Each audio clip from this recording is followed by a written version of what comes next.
When did you first come to the Lardeau? You mean my parents or what? Yeah, your parents. Dad came up here in 1907, bought the place. Pardon me.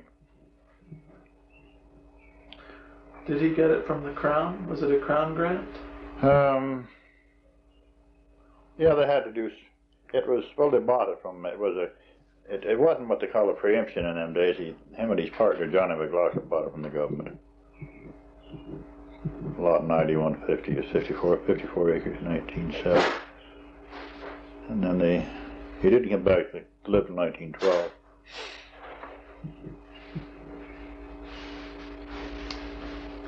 What were they doing between 1907 and 1912? Well,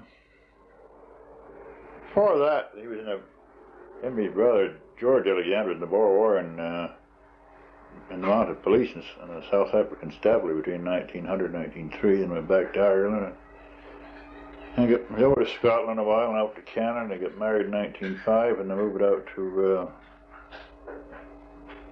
Canada between 1906 and 1907, someplace in that area. Went through the Friendly Fire in 1908.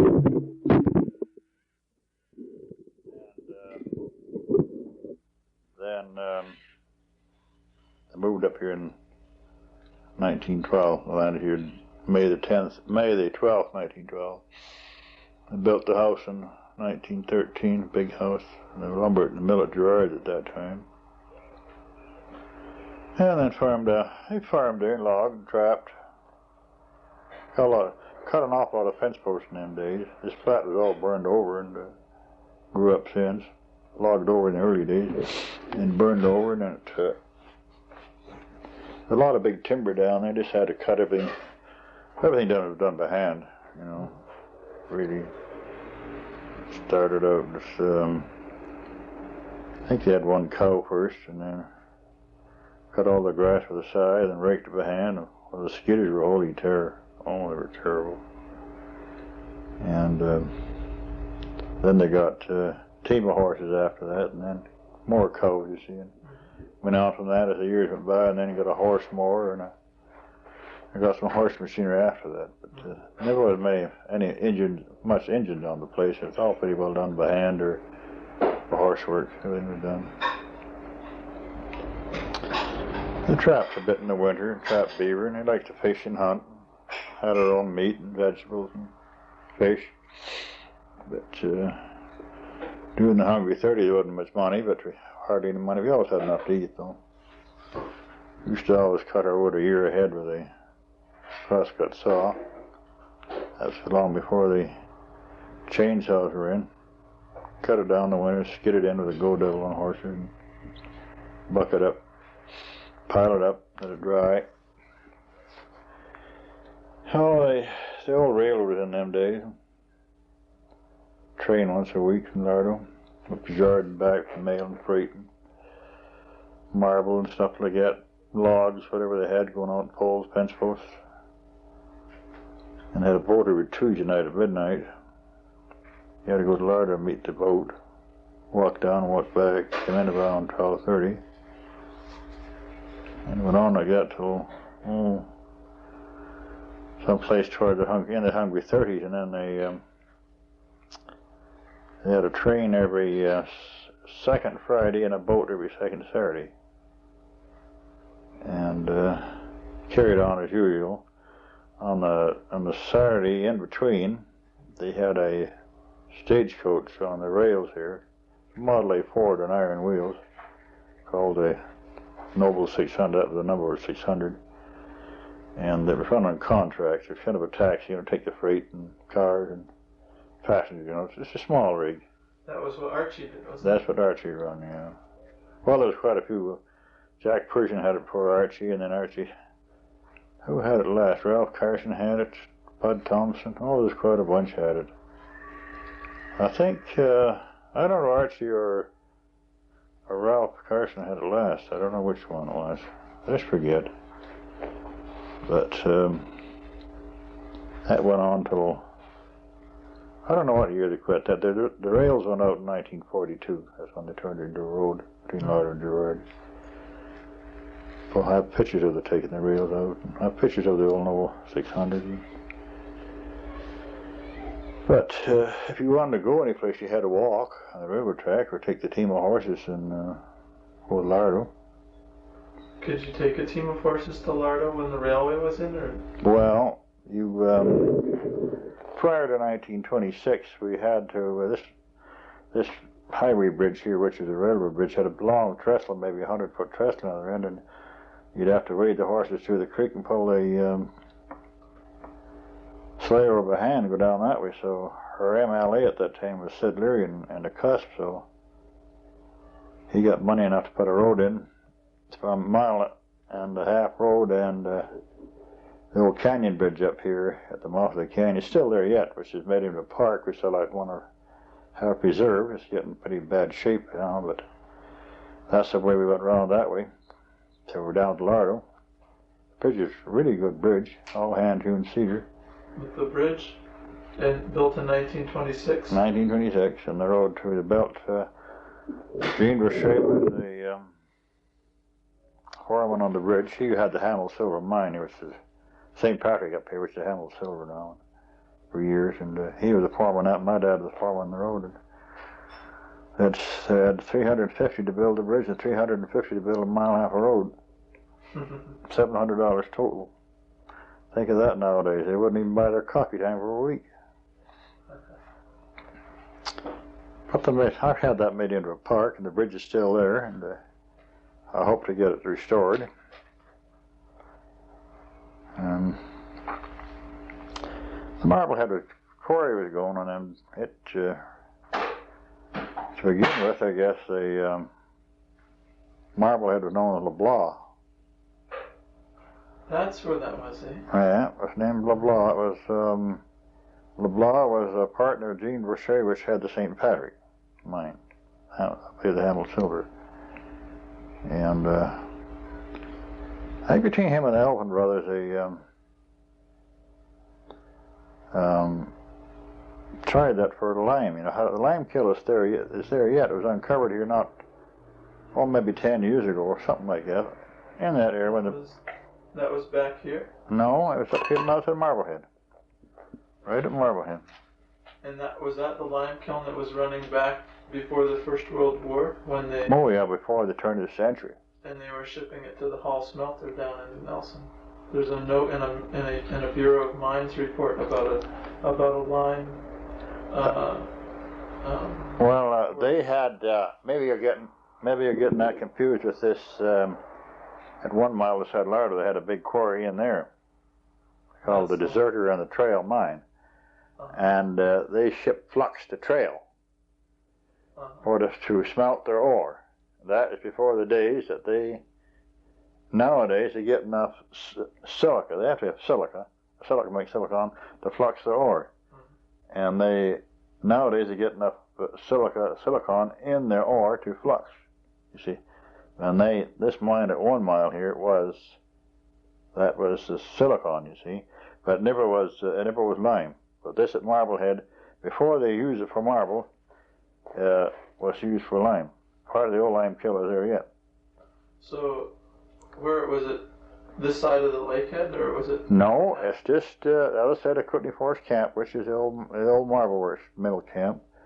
Just past the gravel pit, the first bluff there. And it was uncovered by the Public Works when they were digging sand out of there. And you can see it right in the side of the road. And it was I think it was LeBlanc, I think it was the Elvin brothers from Lardeau that worked on it. I'm not sure of that, but they tried it for lime anyhow before they started for marble. And on the marble subject, I don't know what year they tried on marble. It was between 1910 or someplace in there, I'd imagine, or more or less give a year or two, that G.B. Wilson had it, and then it was a Canadian Marble and Granite Works from Edmonton that owned it. And they tried one quarry there just past the lime kiln, but there used to be an old steam boiler in the side of the road. There's some old rusty pipe around there yet.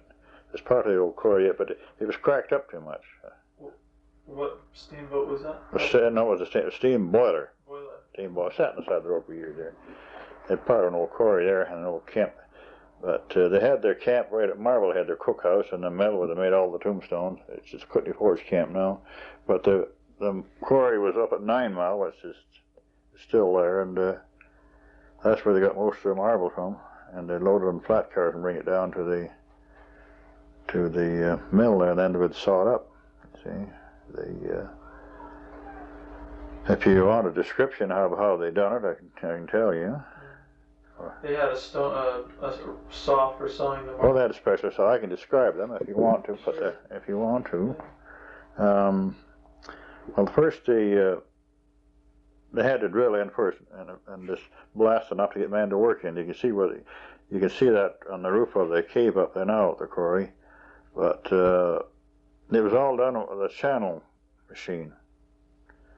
There's part of the old channel machine sitting in the quarry there yet, and it ran on rails like CPR track, and a whole bunch of drills, one right beside the other, and they just chomped up and down, and they would go along whatever length it was, 30 or 40 feet, the width of the cut, and they kept going back and forth that way, and water running all the time till they just wore it down to 5 feet, a channel about 2 inches wide and 5 feet deep, and then they'd have the steam drill, and they'd drill all along the bottom of that 5 feet, and then up make a 5 by 5 block, something like that.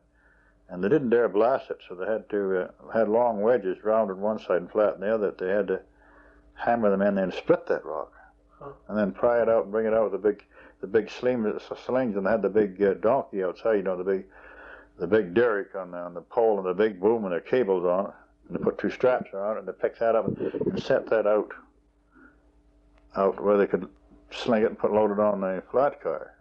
They'd haul maybe 4 or 5 of them down to the mill. And they run on coal, or did they run on fire? No, they run on coal. They run on coal. Yeah,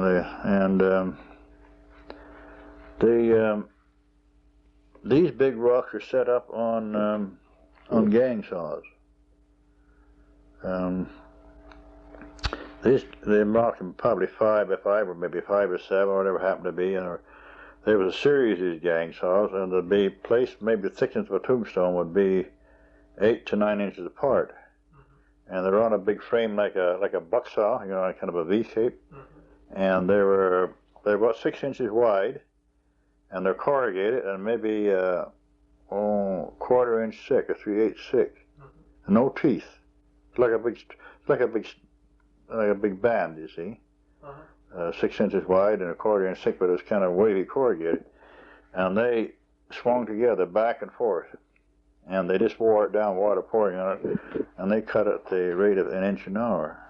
So they got that cut off and slabbed it. And then they had a diamond saw in there, and they made all their tombstones there and carvings and everything, and they had a big polisher there. It was in the Kootenai Forest garages now. It was about, down to the size of the room, I would say it was about, I just forget, 10, 12 feet across in a circle. And a big pillar came down like a big shaft, and there was another one above that, and there was sand on that. And this turned, and that's where they polished it with sand there. Really polished it, and then they made all their tombstones and carvings, and sometimes they cut that 1 inch thick too. You know, I've seen pieces there which were tabletops of 1 inch thick, or there used to be all kinds of scrap there. It's maybe 1 inch thick and 6 feet, 5 feet long, and maybe 4 or 5 feet wide, marble. And they made and the thing that beat them was the freight rate to Edmonton. It was 5.5 times first class freight rate. And any time that there was a little, pardon me, a check in the rock or crack, they'd have to discard it. They couldn't see it when it was sawed, but until it was polished, then it would show up. And then it would have to be discarded. And sometimes they'd hit some of this flint really hard in the saw, they'd go off the side, and then they'd chuck that block out. But this is what beat them. But in the years later, up to about 1940 or so, and they ran off and on. The mill shut down about 28, and the quarry ran off, up till probably 1940. Morrell died in 1940. Ernie Morrell was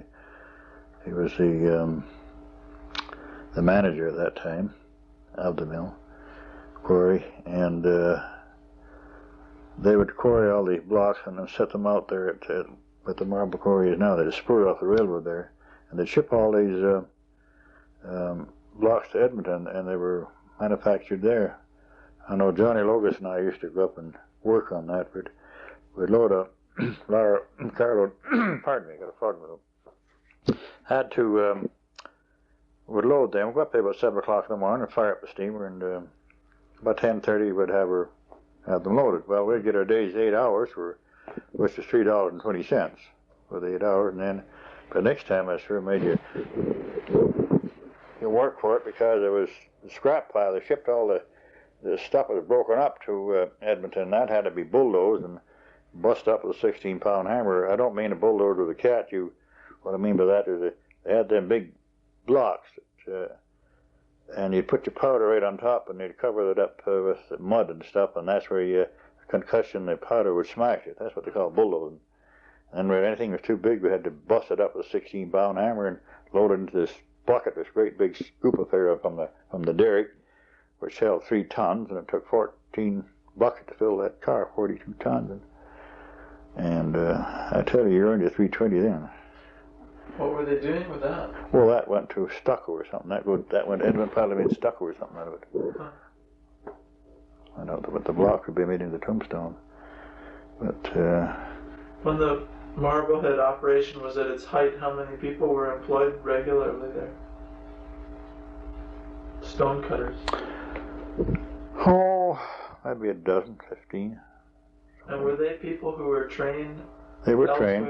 They were trained for that, yeah. We had the school at Cooper Creek here, and their kids used to walk from Marblehead down the track 4 miles and walk 4 miles back again every day. Ask a kid to do that nowadays, rain or shine. And were they Italian? No, they were every nationality. Scotch, English, French, didn't matter. All nationalities. They had the cookhouse there, and some of them had their family there. But it's one of these passing fancies, you see, of that time. Do you want to go back farther, or do you want to? Which way do you want to go now in the history? I wanted to ask you what you knew about the sawmill at Girard. I've been trying to find out a little bit about it. Well, I remember that sawmill. Maybe it's running. It quit about 1919. It came to Girard. It used to be at Trout Lake. It's an English outfit. I moved from Trout Lake City down to Girard about 1904. It was a huge mill. Covered acres and acres and acres. They made everything there. Made everything. They had their floating camps on the lake. The train in them days stayed right at Girard. They had the roundhouse there 3 days a week, 3 trains a week. And they had a boat. They had a boat in the lake, the Trout Lake. The Proctor? Captain Fitzsimmons, is that the? It could have been on Trout Lake. And they closed down. The First World War beat them, you see, but they had old houses all over there. That mill covered acres and acres and acres. And they had abandoned, for years after that, they had a little Englishman, but I know what his first name, his last name was Bevan Allen. He for punching the clock, they were looking after it for years and years. It was a huge mill. But, let's see, they had their own lights there too. They had across the back of Mrs. Barnes, across the river over the back of the Funning Channel there, that Girard Creek, the fall, they brought the water from there, the 6-inch fire hydrants. There's fire hydrants all over Girard there. You know where they're at. And they run their own lighting plant. They had their own electricity there, DC current, but they had power all over there. And the mill. Was there anything at Girard before they built the mill there? Or did that? Well, there'd be something there, yeah. But there wasn't much of a community there? No, there would be some sort of a community. It was called Selkirk in them days, according to history. But what was I think mostly what the thing would be the coming of the railroad and Well, before that, it possibly would be just the prospectors through you see, and the old timers going through, on the traveling through. This is probably what made Gerard for a while. There's nothing here now. Maitland Harrison said that there were a lot of East Indian sawmill workers at Gerard, and that when the First World War broke out, they all were reservists in the British Army, and they left. Yeah, I wouldn't doubt that a bit. Yeah. I thought that was interesting because I've never heard of any either Chinese, Japanese, or East Indian people in the Lardeau Valley. In here? Yeah, I've never heard of them. Oh, the Chinese followed the gold rush. The country was full of them. There's a whole bunch up in these gold rush up here in the Cripple Creek gold fields for years. After the white men were through with it, they worked there. They worked at all these places. And I know they even worked in the marble quarry, because I know when I was digging a hole for the old back house at Morell's place, one time, the old toilet there, I dug down and I come across a whole bunch of these fig seeds there. And Morell told me that's where there used to be a bunch of them East Indians staying there, and they ate a lot of figs and stuff. So I know by that they were working at the marble quarry too. They were here probably before my time. Yeah, they were in the store. The country was full of Chinamen. They come when I went, They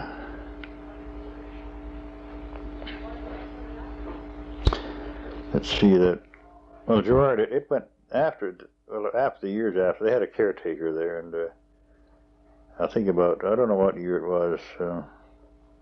Must have been the 30s. Probably George Suckeroff bought it for next to nothing, 8,000 or something. It was a bloody steal. And they got all the stuff out of there and shipped it out down to Brilliant or Kaslo or someplace. Took the whole mill out. But there was houses found. All those houses are made of this groove and tongue V-joint. Picking all clear cedar. Beautiful lumber. An awful lot of houses fell down. They had the fish hatchery there too for years and years. And they finally shut it down because it was too hard on the fish. They would well, I have seen them there in my own time that they would net the fish down below and bring them up. And then they had all the spawning channels there, all this place where they spawn them. You'd get them in the traps, and they would spawn them forcibly and strip the spawn out of them, and then turn them back in. They'd be bruised from fighting one thing. You can go down below Janet there years later, Tar, who tell you the same thing, that there was these fish all over the place dead down there. That's where the fisheries don't tell you this talk, because that would spoil their image. But that's where they shut it down. And they were shipping the eggs off, or the eggs were taken out, shipped here and there. I don't know exactly where they were. They say they're shipped in the States. Now, I got no proof of that, but I know there was a lot of controversy over it anyhow, so it was shut down. That's what Russell Fletcher was saying. Yeah, he worked there. So. Russell, they were shipped all over the place. And I know even when they had them in the up at the hatchery there, they keep working over them all the time, picking the dead eggs out all the time. Well, every little fish loses its, when you have a shadow going over them all the time, they lose their self-preservation, which is the first law of nature. I don't care whether you're a fish, or man, or fowl, or beast, or reptile. It's the first law of nature. Well, you take a little fish along the shore, like any place, and you make a shadow like that, and it's gone. It's hiding. Well, these lose their self-preservation, then they'd take and turn them loose up mouth of some of these creeks along the lake. Well, my God, the ducks and the chub and the squawfish and suckers would just have a field day. The water would just boil with them when they dump them in. Well, that's the mortality rate was terrible. You got far better methods nowadays, but all this shining propaganda they tell you nowadays, they don't tell you anything about this other stuff at all. But it's past history, but it still goes on. But the thing with that Gerard Bridge here, that's just a bunch of propaganda. I mean, this fish have been going up there since before white man came in here, and they're still going. There's been a bridge, I haven't known a bridge there for 60 years or more, and still never hurt the fish, are still coming back. It's just a bunch of BS. The fish are always coming back there. They're nice, those fish, too. They were going to perhaps have a run of rainbow come into Meadow Creek this year. Yeah, they might too, See, well, that is, well, see, they used to spawn below the Canning Bridge where the Duncan Dam went in. Uh-huh. And well, that spoiled that habitat there. So they got Meadow Creek going. I don't know if this proposed Gold Hill Dam going in is going to affect the fish that much or not, but they have started a big fish hatchery up along Beaton up that way. Spent $1 million or $2 million there to try and recycle the fish. There'll be no more fish in Gerard if that goes ahead. To build a 300-foot dam at Beaton and one at Gold Hill here. There's some talk of that going through in 1980, which is, unless it's stopped, it's pretty sure to go. I've heard that there was a proposal for a dam before they built the Duncan Dam, and that when the Duncan Dam was built, they dropped the proposal to build the dam on the Lardeau. They have been surveying that for the last... I talked to Johnny Logus about it. Johnny raised a pauper. His dad's been in there since back in the teens, and I can remember back in the teens too, and they've been surveying that off and on all that year, you know. But there's not. This is about the most surest of it going through now. If it does or not, but I mean, if Heidi's going to do it, they'll do it, no matter what you or I say or think. So it might go yet. So this will be a big bearing on those fish at Gerard. It'll also flood a heck of a lot of the Lardeau. Oh yeah, there'll be no more Lardeau River at all on this end, unless they want to spill this way. They can power either way on that. It's a natural fire they're concerned. They can power Gerard, they can power out Beaton Way into the Arrow Lakes, or they can power this way. If they want that water to go down the Arrow Lakes, they'll go there. If they want water to come this way, into the Kootenai, comes this way.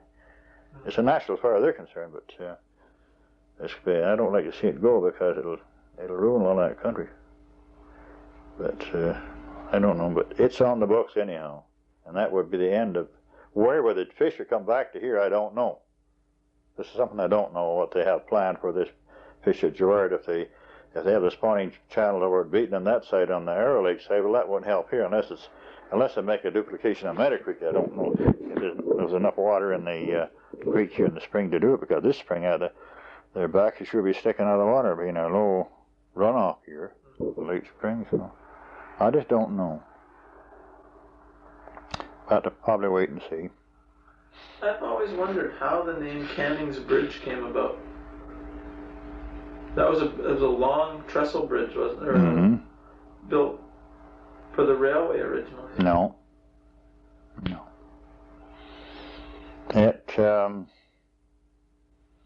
The railways had something to do with it, but then later years when they were abandoned. Mm-hmm. You'll possibly know the railway story. I'd have to relate that before you get the idea of it. But it was a link between Hauser and Regina. He was part of the old CPR grade to Hauser, not the road where the road is now, and to join in, I'd put a new road in down as far as the old White's Ranch, down where the dam is, and then down to Hamel Creek and over the washout over to connect with the Great Northern Grade to Regina. That's what it was. It was a connecting link between East and West Hauser. Hauser was there's a lot of remittance men in there from England, you see, and that connected one side and the other. It was it was there until the dam came in. So Canning's Bridge wasn't a railway bridge? No, oh no. When was Canning's Bridge built? Well, I would say it was renewed one or two times. Well, after the railroads pulled out of there around the turn of the century,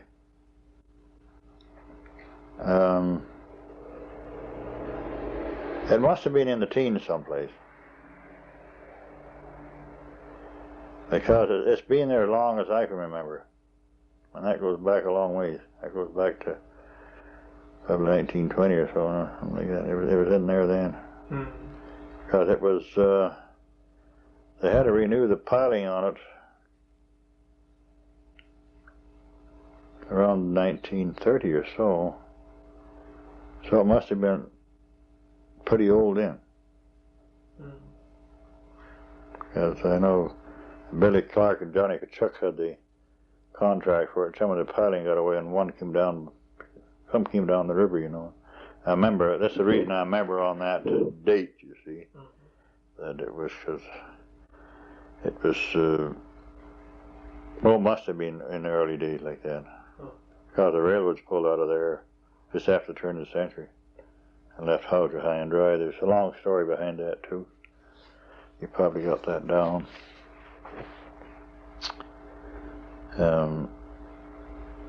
I've worked on that bridge and out road foreman there, helped redeck it and so on. It was on the east side a long piling, and then they just had the one span. It was a how truss over to the mountain on the west side.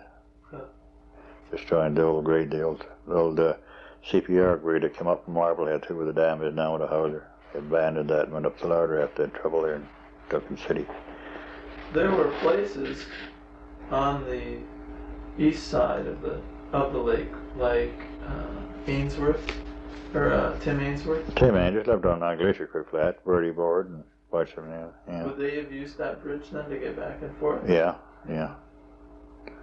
They used boats an awful lot because it was down a mile downstream and they were straight across, you see. And probably if they had to walk around, they'd be probably about 3 mile walk around. Well, they just went across with a boat, half a mile, 3/4 mile across the lake, half a mile. So Jenny used cross there from Slim Hatfield, Billy Clark's cabin, was straight across the lake there. Mostly, yeah. It was easier going that way anyway. So they're going all the way around because they didn't have no bicycles or vehicles or nothing in them days.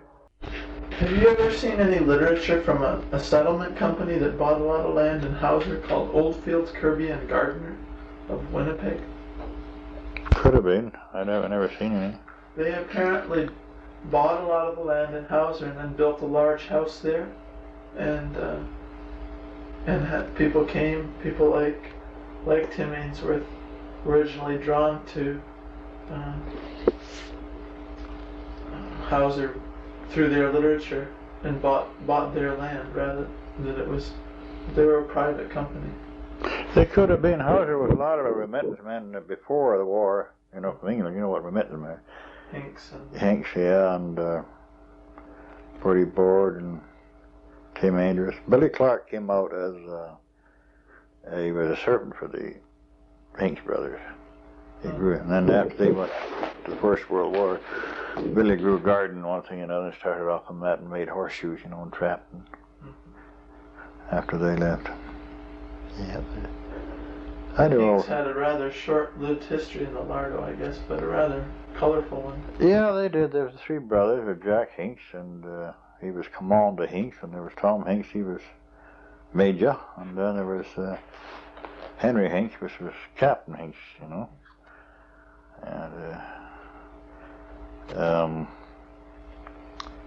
Captain Hinks, Henry Hinks, he lived on the Glacier Creek Flats.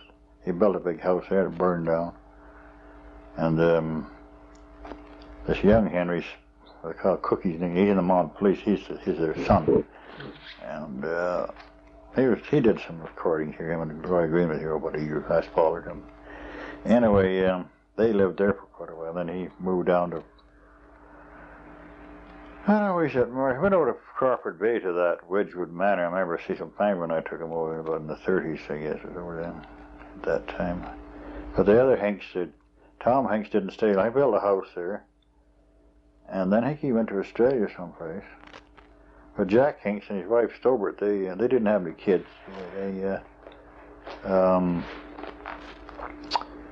They had to live a place around the South Bay there. Oh, they had a beautiful place there. And they had rock gardens there, and that old Spud Charlie Henderson, he did all the rock work for them, and had all their plants from all over the world. Charlie Henderson was Potato Charlie? Old Spud Charlie, yeah. And he did all the rock work. You still see a lot of it around there yet. Is that the piece that this guy's bought to develop? He bought off of Doc Bessiker? Was that the Hinks? No. That was farther around. That was a Matthew Brothers ranch. Yeah, Harry and Bill Matthews. So the Hinks place is under. Right, the Hinks place was the first orchard you come to in this end of South Bay. That was a beautiful place. They had their own little miniature golf courses there and all the rest of it there. Flowers and trees and rock work. And were you a kid when that was going on? Were you just young or? Oh yes and no. Yeah, I was over the years. Yeah. I picked cherries in 1930 up there, and I remember getting an old gramophone for it.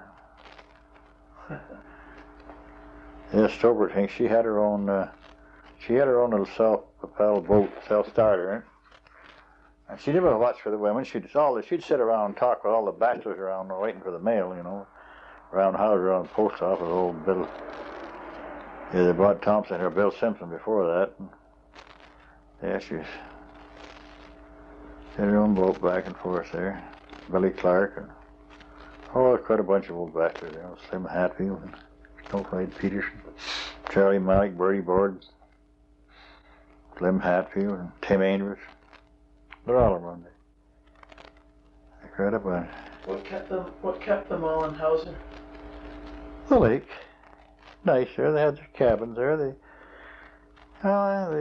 One worked at this and one worked at that. Some of the remittance men, they had their money from the old country. The others, they trapped a bit. They all trapped a bit in the winter. Maitland Harris and Tim Andrews, they trapped up Glacier Creek. Maitland, he's so tall and thin, and Tim, he was so short. They're really short guys, like Mutt and Jeff. They're quite the couple. Yeah, they trapped Glacier Creek. They had this cabin over in the Lardeau. Maitland had one there, and Tim lived over at Glacier Creek. On the flat there. But they worked on the trails in the summertime, you know, trapped in the winter, and worked on the fires and prospected. You know, any place was a job, you know. Because the government used to spend a lot of money on trails in them days. They used to have beautiful trails. You could go any place on the trails. Trails of all these creeks, and they were kept clean every year. What made it worth the government's money to keep them open? Fire protection or mining? Oh, that's the only way of transportation in that country. You had to keep the trails good. You go up all the trails put in all these creeks, and they were kept up good. And up the Duncan and pack trails, forestry, mining, and trapping in the winter. It was just a way of it. Well, you couldn't go by boat, you went by trail. A pack horse or pack trail. Or just Shanksbury and pack bird on your back. I put hundreds of miles into that. Yeah, that trail right there, you could go up from Haley's Landing at the end of Steamboat Run. You could go right up to Hall Creek, and you could go right up Hall Creek to the trail and come down the wagon and come down Haley Creek to this side of Gerard. You could go up on up, and I think one trail went on over to the park toward the Beaver River, and the other one went up to Westfall, and the trail come through the Circle City and out into Ferguson. Yeah. And you can go any of those trails. Tamil Creek is over the Earl Grey and jump up over the other way. And that's the only way of communication get in and out. The railroad, any place they could go by water, they didn't make a road or a grade. That's why there was never a trail between Lardeau and Kaslo. Everybody went by water. It wasn't necessary, but when they had to, well, they had to go then because the only way of getting in there. But they used the water an awful lot. Billy Clark had his own riverboat on there. I had my own riverboat too.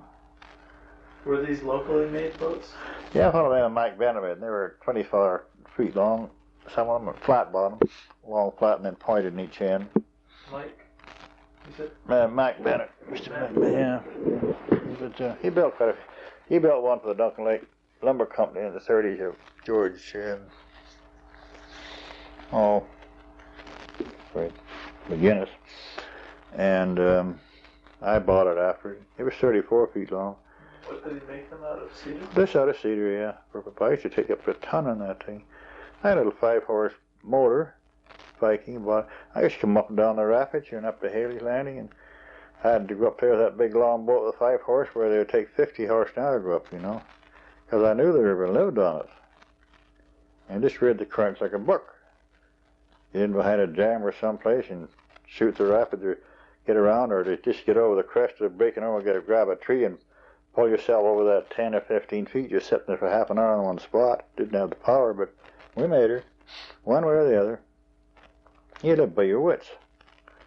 Nowadays they got a 50, 75, or 100, how they got to go right up the middle because they haven't got the savvy how to read the river. They got lots of power, so they don't have to use their wits. Versus like flying without a parachute in them days, but you had to. That's the only way you get around is by water or walk. I used to row to Kaslo all the time. Had my own canoe. I can't swim a stroke, and the damn thing would sink if it ever. But you know damn well if you ever Went in, that was the end of it. She didn't fall in. But I've traveled hundreds of miles in canoes, outboard. Finally got an old outboard. Bill used to have an old Alto on the river up there. One of they didn't steer with a prop in them days. I had one too, a penguin I bought up. But you take used to take 3 hours to go from Hauser to Haley's Landing, which is 10 miles of lake and 15 miles of river. It was slow, but they had a flywheel on top of the knob. When you flick it back and forth, and it would take off really slow. But the rudder, if you wanted to turn, it's just like it would turn like you couldn't back. It's just like trying to turn a car, like turn a wagon. You couldn't back up, you know. You take the whole river. These boats nowadays, you spin them up or back or go ahead, but in them old Altos, you couldn't. They're a regular collector's piece now. Was that the name of an engine? That's the name of an engine, Alto, yeah. Was it made in England? I don't know. The old Alto, ELTO. A big rudder on them. Yeah, I had one for a long time too. Shear pin in them. The one that Cecil Penguin had brought up in, the one that Billy had, the only two I ever seen. And then they got the ones with the props on, the Johnson. I really like the Johnson. I don't think I ever had a Johnson. I had a Viking, 1939. I had it for years. 5-horse. Was that the boat that Cecil Pangborn used for freight on the lake? Used to take? He had an inboard. That was a different boat. Different boat, yeah. He'd go up and down the lake. Sometimes he'd take passenger. Most of the time just to go back up and down. Archie Green will run. He run a lot of. He used to run passenger too. And then he had the Galloping Goose on the rails of the bus. You know, the old Noble 600. He used to run that up and down. They had to have their own way of transportation. Oh, sometimes life wasn't easy in them days, but it was a peaceful life, you know. How many people were living here in Cooper Creek? Who were your neighbors in 1920? Well, put it this way, from the turn of the century, well, you might say after the Poplar Gold Rush over 1904 on, Gerard, it started to diminish after about 1910 all the way down to the Second World War after I'll get back to that question in a minute. When I got married in 44, when Nell, my wife, came in here, there was one person in Marblehead, Matter Creek. There was one person in Marblehead. There were about 3 or 4 in Gerard, maybe half a dozen at Poplar, maybe a dozen or so at Hauser. There's 3 in Lardeau, and 1 person in Meadow Creek, and her and Nell and I was only 2 here. Cooper Creek. Is that would you say that was the bottom? That was the bottom when she bottomed out. Well, when she bottomed out. And then after that, after the war was over, they started coming in again. Duck Lake Mill came in a bunch of, and from then on she started to pick up again. But 1920, let's see. At Gerard there may be a dozen people. There was McLean and Brandon and Hicks, and there was 3 McLeans, and there was Ben Hickney's wife, Mrs. Brandon, Mike, and 3 Brandon boys. Or there might have been a dozen, Gerard, 10 or a dozen. And Poplar there was Joe Logus and Mrs. Logus and Lena and Johnny, and there's a bunch of the old timers around there yet, maybe a dozen old timers. Like, what was the guy's name? Johnson, was it? Yeah, old A.G. Johnson, Miss Johnson. They had the new Grand Hotel. There were 7 hotels there and 5,000 people in 1904. But at Hauser, about that time, there'd be maybe 22 dozen or something like that. Count them all up, someplace in there. Marblehead, there'd be a little more of the quarry around there. There might be 20 people there, so 25. Meadow Creek, you possibly something the same. Cooper Creek, about 1920. Well, we're about the only ones. There was a family left about that time. They had 17 kids that lived in this orchard here where Linda Hess lived. Good years. Just north of you? Yeah, that's in this orchard here, yeah. And then 1920, 1920, that's the year the mill came in here, the old sawmill. down here by the bridge. Newcomen? No, Newcomen cut the log for it. He lived at Meadow Creek then. He was looking after Kootenai Cedar Company property, which is private property, Kootenai Forest now. But this sawmill came in, but people named Cooper come in here. They know there was a name of Cooper Creek. They brought it ran there from 1920 to 1926, down here by the bridge of the road crossed. Well, the bridge was across Virginia, you know. Mm-hmm. The mill side of it. It was on the old Murphy Brothers ranch there. It was there in the 90s, up to about 1919 or so. It run by steam there. There were about, I would say maybe, counting the logging camps around, there might have been,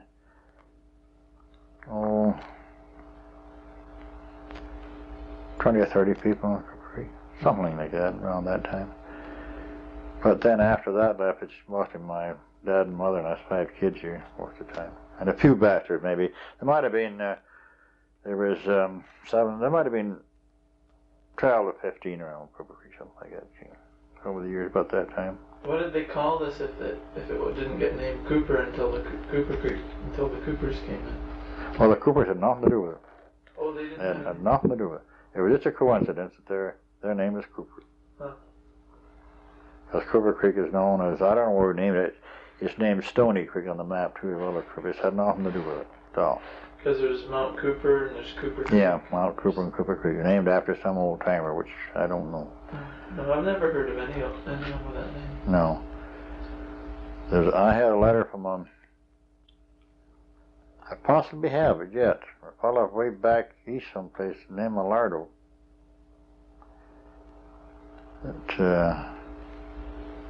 I didn't answer it. I should have. It was addressed to, well, it wasn't addressed to me, addressed to like anybody, the mayor or so-and-so, or something like that. So Corrine gave it to me, you see. So, and his name was Lardeau, L-A-R-D-E-A-U. Lardeau was known as the CPR was L-A-R-D-E-A-U and the post office L-A-R-D-O for years. Well, there was a city, Lardeau City up at Arrowhead. Yes. That was, yeah. Up in there, so that's the upper Lardeau. They got very mixed up. So they got things mixed up. This is L-A-R-D-E-A-U and L-A-R-D-O, the post office. So that's. Who were the Murphy brothers?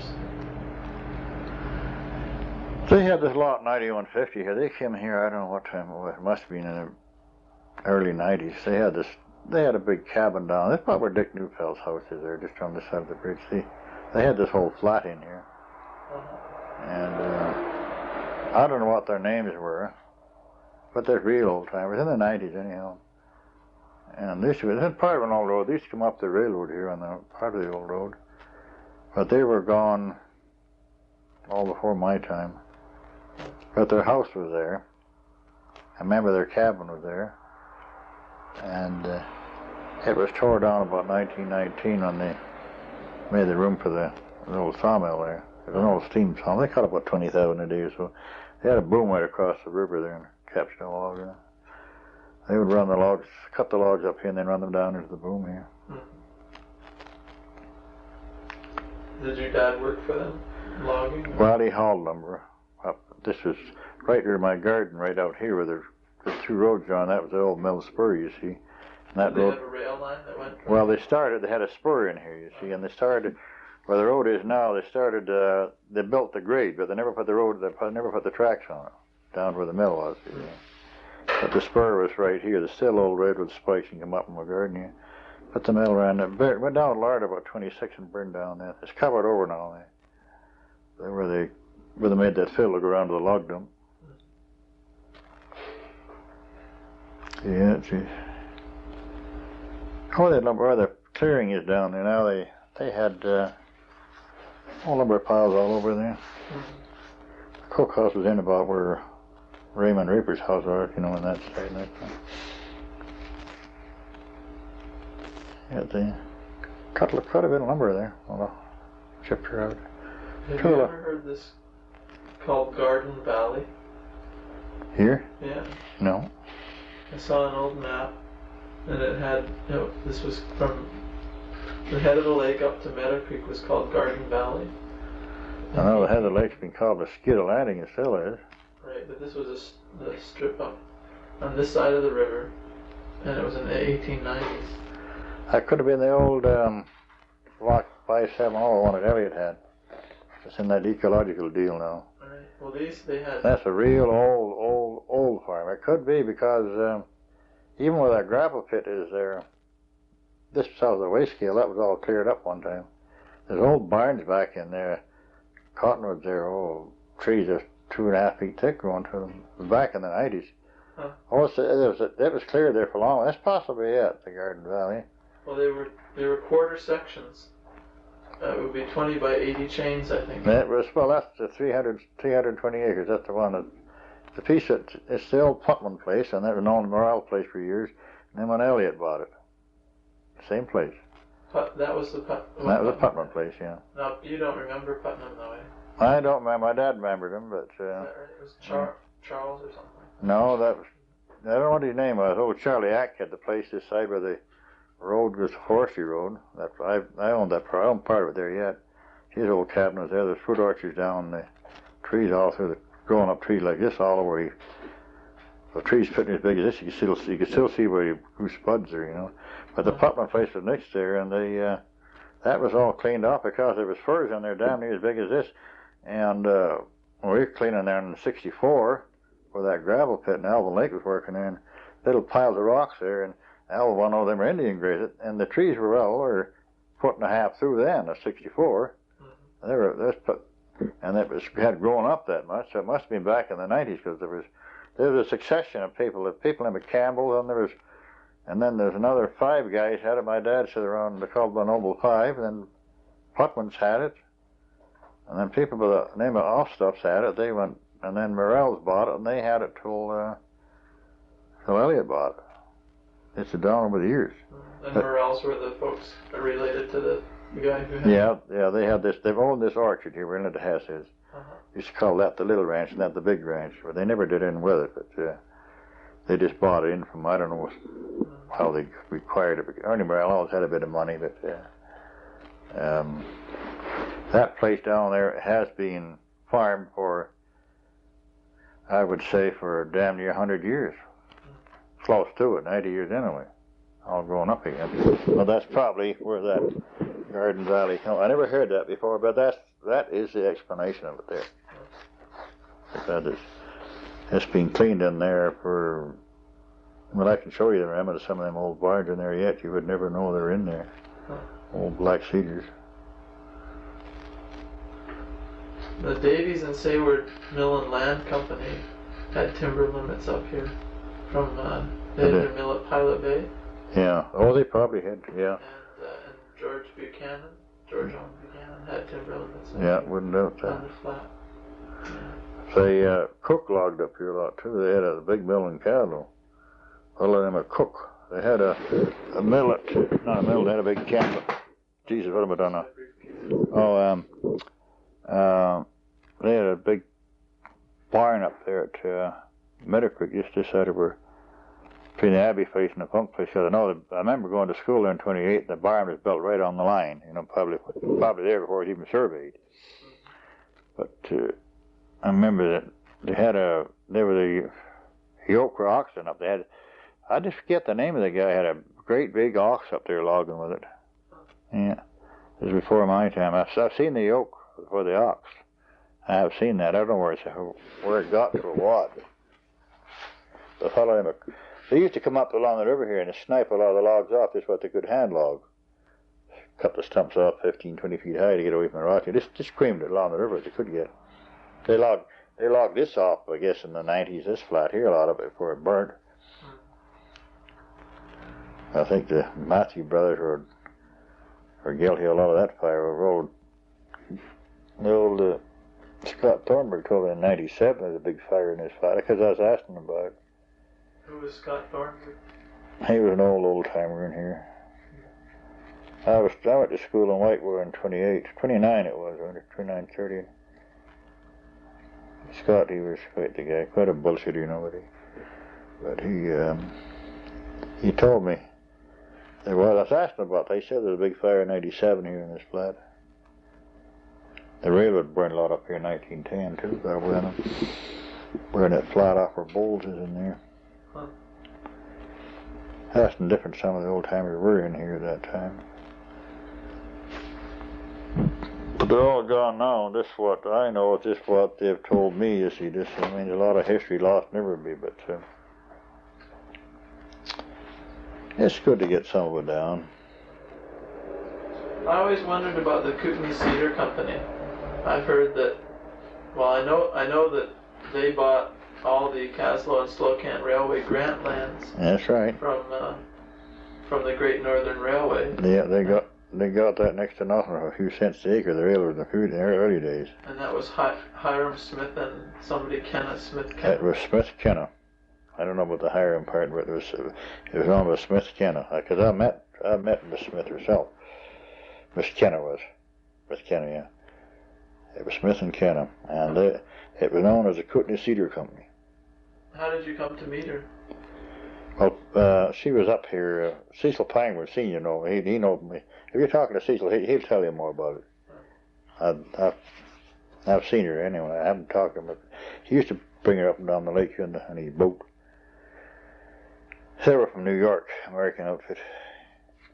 But then Nookham was looking after their outfit, and then Henry looked after, and different ones looked after over the years. And when you say looked after it, they owned immense tracts of what timber. Probably had very valuable cedar and yes, they had the whole bloody country, and that's the private holding of Kootenai Forest. Which these ones that they've just sold back to the Crown. Yeah, well, back to the Crown, and they just and Smith Kenna, they just used that as a bargaining deal in the States as collateral. They never logged it. They used it as. They probably used it as a bargaining deal. What's the use of holding it? See, some down there, we got a bunch of timber. I heard how that came about. They had bought a whole bunch of timber. Just probably never seen the damn thing. A lot of money one way or the other. So I thought, well, it's good for to buy it. We had a bunch of money down the state someplace, so they bought it. And this is how that came about. And then Kootenai Forest has still got it, and that's their private holding. And it's into this green belt or something now. It's all tied up. So an awful lot of that land is logged up, could go back for people for housing and developing. People want land, but it's just sitting there frozen, and that's the way it sits. You can look but don't touch. This is as it stands now, right from there.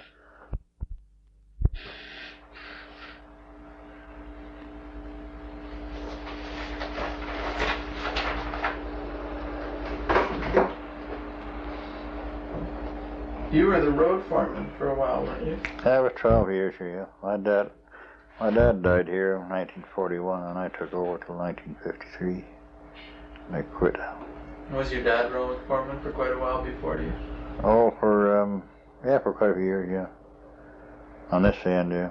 And the road that you'd look at? Well, when the railway was in, what was? Well, just the roads around here and the trails, you see. He looked after maybe. He looked after down to Argenta, and then somebody else looked after Johnson Landing, and he looked after Marblehead, and then Tim Angels looked after Hauser down as far as the White Street above the dam, and then old Mike Dorr looked after the Gerard part, Mike Dorr, yeah, Principal Dorr. And then Tim was getting so old, so I took over Tim's part, and then I took over Mike's part. Then I quit in 53 on my own. At one point, that job was varied according to which political party was in power, I understand. Well, they all were. That's just a flip-flop between the Conservatives and the Liberals. In Kaslo, they had their own foreman. If you were Conservative and I was Liberal, well, if the Liberals went in, well, you were kicked out and I was put in. And then there come another, the flip back, and one or the other, well, I was put out and you were put in. That's the way it was. Well, that went on for years till they finally, it was just a flip over every 4 years. Did you find yourself in that position? No, that was before my time. Your dad did then? Well, not much, no. Was he a Conservative or a Liberal? Well, he was Liberal. Alexander was a good Liberal. When I go to vote now, I don't know which way to vote. A bunch of haggling fishwives down in Ottawa. So I don't know. It's a good job to get away from that. Now it's they put the men in for their job and what they know, which is a lot better. It's still political, but to some degree, but not near as bad. Yeah,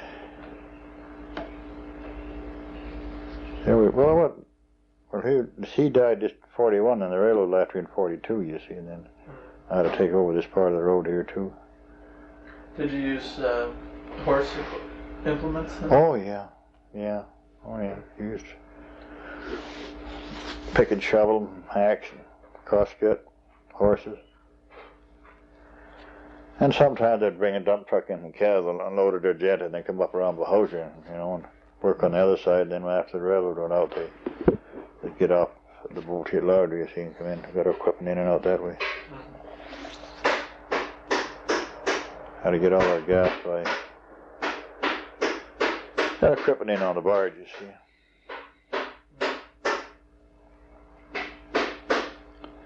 Well, it was a different ballpark in them days now, for you had everything now, the rock weighs more than 5 pounds, they got to bring a load along to take it up. Nowadays we want to put rock in the river. Well, you didn't have a compressor or nothing. You just give you the powder and you'd have to cram it in the rocks and it's blasted that way and get into chunks and then load it by hand and then dump it off and then place it by hand and strip your shirt off and take a 16-pound hammer and break her up. I've broken hundreds of tons of rock that way.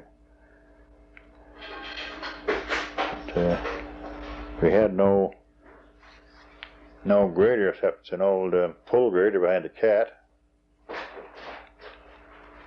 and they didn't have any bulldozers to plow the snow. They had a blade with 2 big arms on it, and finally any bulldozer had to hire them. Finally, I did get an old one or two that wore out in Denver and used that. We didn't have no loader. I had that little one they called the Huber, small one here, but wouldn't lift too much. Get more than a few hundred pounds, you'd have to put your hand out and help lift it up. It's just like a glorified tractor with a scoop on front, you see. And then they got the better equipment as the years went over, dump trucks and so on. But that's after I quit. Well, they had the grader then too. They had the power grader later on. The pull grader for years and years. And you pulled that behind a cat, yeah. A cat. Drive the cat and pull the grader. I drove a dump truck. I plowed snow for several years with a dump truck. Well, did you have horse barns and all that here? Oh, no. Just your own. And then, well, in the wintertime, you just didn't. Lots of time the road wasn't plowed that much, you see. The slides, well, if the slides came down there, not near as bad now as they used to be. For several days, sometimes for days on end, we couldn't get through to Lardeau, night or day. During the 130s here, we didn't have a train here for 9 weeks.